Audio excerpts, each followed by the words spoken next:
In 1820, a sperm whale attacked and sank a ship in the middle of the Pacific Ocean. 20 men survived. They drifted for 95 days in 3 small open boats.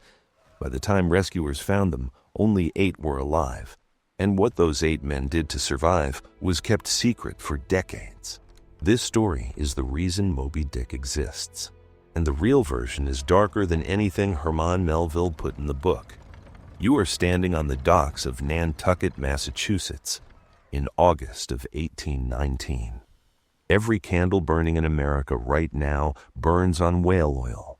Every lamp, every lantern, every light, and every window from Boston to Charleston runs on the fat of sperm whales hunted out of this port.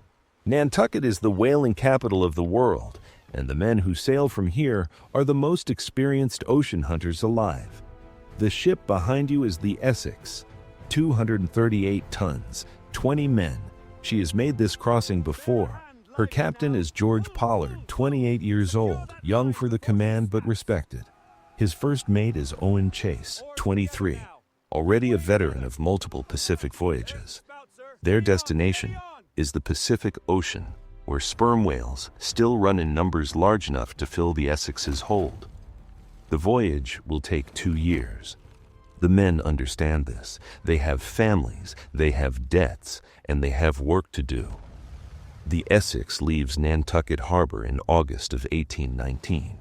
She will not return. For 14 months, the voyage goes exactly as planned.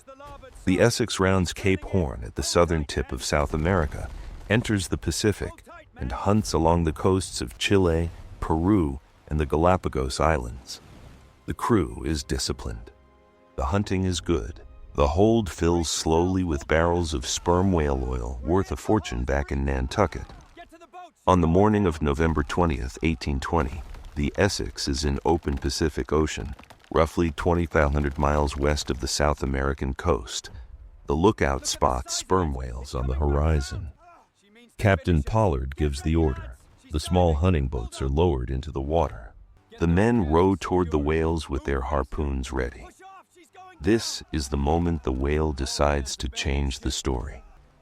One of the sperm whales, an enormous bull over 80 feet long, turns toward the Essex herself instead of fleeing. The crew on deck watches the animal approach. They have never seen this before. Sperm whales do not attack ships, they run. That is the natural order of things. This whale does not run. It surfaces next to the Essex. It looks at the ship. It slaps its jaw against the water, once, twice, 3 times, a behavior that the surviving crew will later describe as something that looked like rage. Then it dives. For a moment, nothing happens. Then, the whale hits the Essex from below at full speed. The impact is violent enough to be heard miles away by the men in the hunting boats. The Essex shudders, stops dead in the water, and begins to take on water immediately through the shattered bow. The whale surfaces on the far side, circles slowly, and then makes a second run. The second impact finishes the ship. The Essex sinks within minutes. 20 men are suddenly in the open Pacific Ocean, 2,500 miles from the nearest continent, with 3 small hunting boats, whatever food and water they managed to grab as the ship went down, and no way to call for help. Captain Pollard takes stock of the situation. The nearest land is the Marquesas Islands, roughly 100-200 miles away. But Pollard and his crew refuse to sail there. They believe the islands are inhabited by cannibals. The irony of that decision will become one of the most haunting details in the entire story. Instead, they choose to sail for the coast of South America. It is more than 3,000 miles away. On their provisions, Pollard estimates they have 60 days of food and water. The math does not work. He knows this. He sails anyway. For the first month, the 3 boats stay together. The men ration their food and water with discipline. They catch what rain they can. They fish when the fish are there.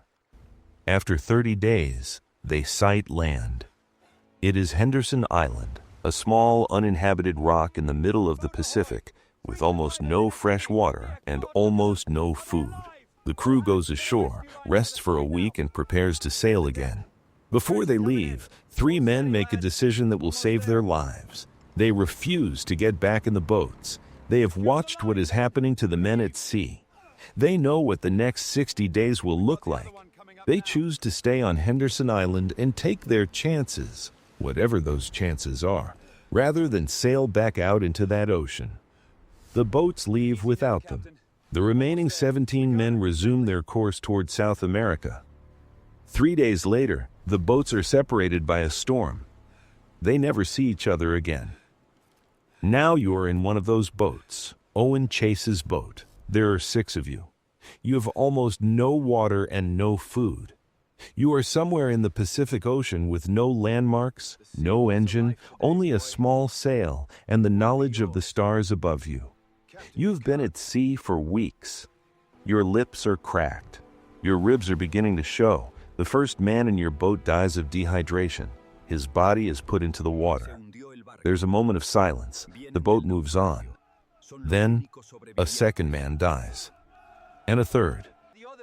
And then Owen Chase says out loud what everyone has been thinking. The body of the man who just died is still in the boat. There is protein in a human body. There is liquid. And there are men in this boat who are going to die in the next few days, unless something changes. What happens next is the detail that was kept secret for decades. The detail that Owen Chase wrote in his journal and then locked away. The detail that his son eventually found and gave to a young writer named Herman Melville. Chase's boat reaches the coast of South America on February 18, 1821, 90 days after the Essex sank. There are 3 survivors in his boat out of the original 8. 5 days later, Captain Pollard's boat is found by an American whaling ship not far away. When the rescuers climb into Pollard's boat, they find 2 men alive. The rescuers later describe what they found in the boat as one of the most disturbing things they had ever seen at sea. Pollard's boat had also run out of food. His crew had also made the same decision as Chase's, but Pollard's story has an additional chapter that Chase's does not. After the bodies of the dead were consumed, there were no more dead, and there were still 4 men alive and still starving. What happened next was decided by a lottery. 4 men in an open boat in the middle of the Pacific Ocean, too weak to stand, held a lottery to decide which of them would die so the others could live. The man who drew the short straw was Richard Peterson, a 19-year-old from Nantucket who had been on his first voyage. Captain Pollard, when he understood what the lottery had decided, offered himself in Peterson's place. He was the captain. He felt responsible. He tried to take the boy's place. Richard Peterson refused the offer. His exact words, as Pollard later remembered them, were something like, "What difference does it make how I die? It will happen either way." The execution was carried out with the last remaining bullet in the boat's pistol after multiple failed attempts to shoot fish earlier in the voyage. Pollard and 1 other man survived. When the 2 boats reached Valparaiso, Chile, the story of what happened spread through the port immediately. There was horror. There was judgment. There was also a recognition, in the minds of the sailors and captains who heard the story, that the same choice might have faced any of them. 3 months later, a passing ship found the 3 men who had stayed behind on Henderson Island. They were alive, barely, having survived on rainwater and whatever the island provided for 6 months. They had made the right choice. The survivors returned to Nantucket. Captain Pollard and Owen Chase went back to the town where everyone knew what had happened. They lived the rest of their lives there, quietly. Pollard never fully recovered. He eventually became the town night watchman, a solitary job that kept him away from people. Chase returned to sea, made several more voyages, but the Pacific had done something to him. He began hiding food around his house, unable to stop himself. Canned goods, dried meat, stored water. His family found caches of food hidden in walls and under floorboards years after his death. Owen Chase spent the rest of his life making sure he would never run out of food again. Herman Melville heard the story from Chase's son, who had found his father's private journal. Melville then traveled to Nantucket and sat with George Pollard for a long afternoon, listening to the old captain tell the story in full. Pollard was already in his 70s.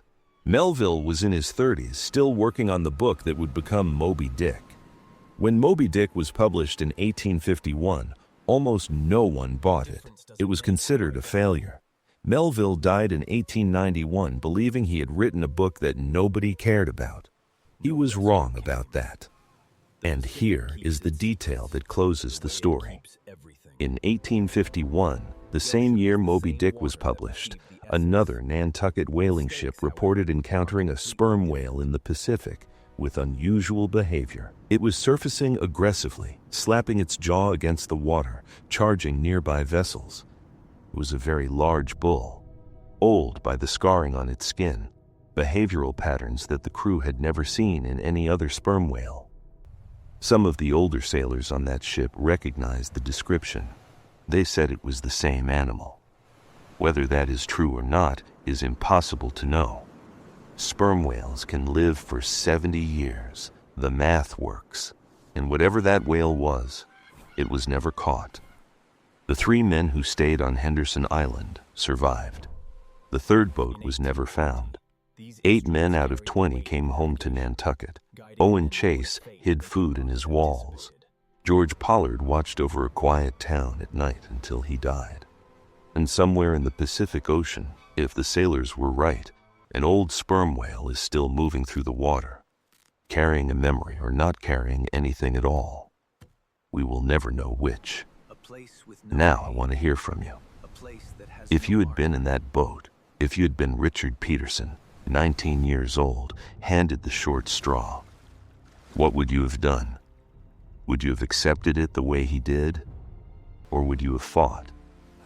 Drop your answer in the comments. I read every single one. If this is the kind of story you came here for, subscribe. Every story on this channel is true. Every one of them ended in a way nobody expected. The next one is already waiting.